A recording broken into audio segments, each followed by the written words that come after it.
Our chapters in Second Samuel are longer lately, and we have another decently long chapter as we continue. We're in Second Samuel 15.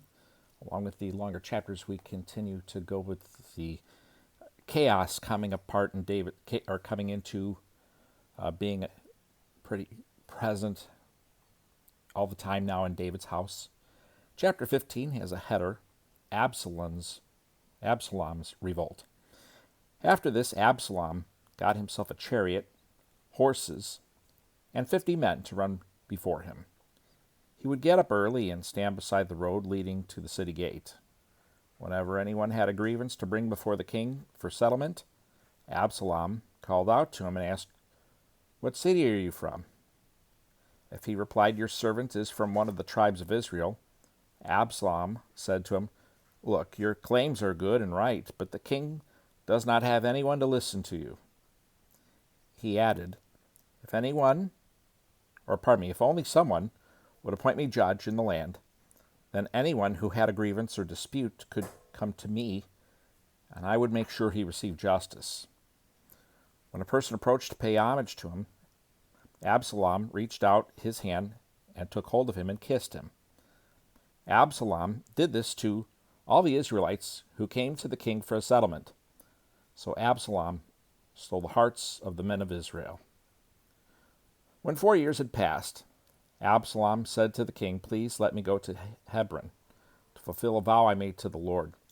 For your servant made a vow when I lived in Geshur of Aram, saying, if the Lord really brings me back to Jerusalem, I will worship the Lord in Hebron." "Go in peace," the king said to him. So he went to Hebron.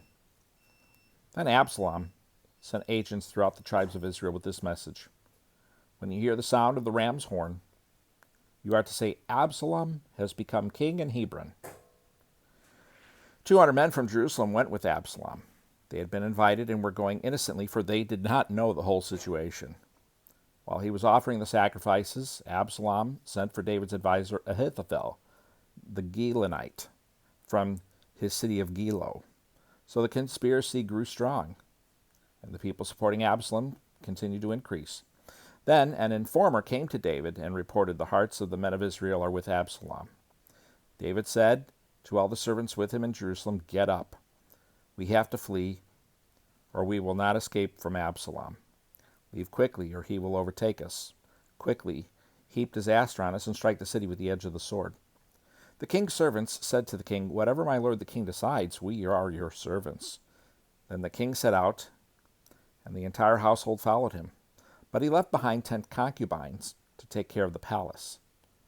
So the king set out, and all the people followed him. They stopped at the last house, while all his servants marched past him. Then all the Kerethites, the Pelethites, and the people of Gath, 600 men who came with him from there, marched past the king. The king said to Ittai of Gath, "Why are you also going with us? Go back and stay with the new king, since you're both a foreigner and an exile from your homeland. Besides, you only arrived yesterday. Should I make you wander around with us today, while I go wherever I can? Go back and take your brothers with you. May the Lord show you kindness and faithfulness." But in response, Ittai vowed to the king, "As the Lord lives, and as my lord the king lives, wherever my lord the king is, whether it means life or death, your servant will be there." "March on," David replied to Ittai. So Ittai of Gath marched past with all his men and the dependents who were with him. Everyone in the countryside was weeping loudly while all the people were marching out of the city as the king was crossing the Kidron Valley. All the people were marching past on the road that leads to the wilderness. Zadok was also there, and all the Levites with him were carrying the Ark of the Covenant of God. They set the Ark of God down, and Abiathar offered sacrifices until the people had finished marching past. Then the king instructed Zadok, "Return the Ark of God to the city. If I find favor with the Lord, he will bring me back and allow me to see both it and its dwelling place. However, if he should say, 'I do not delight in you,' then here I am. He can do with me whatever pleases him."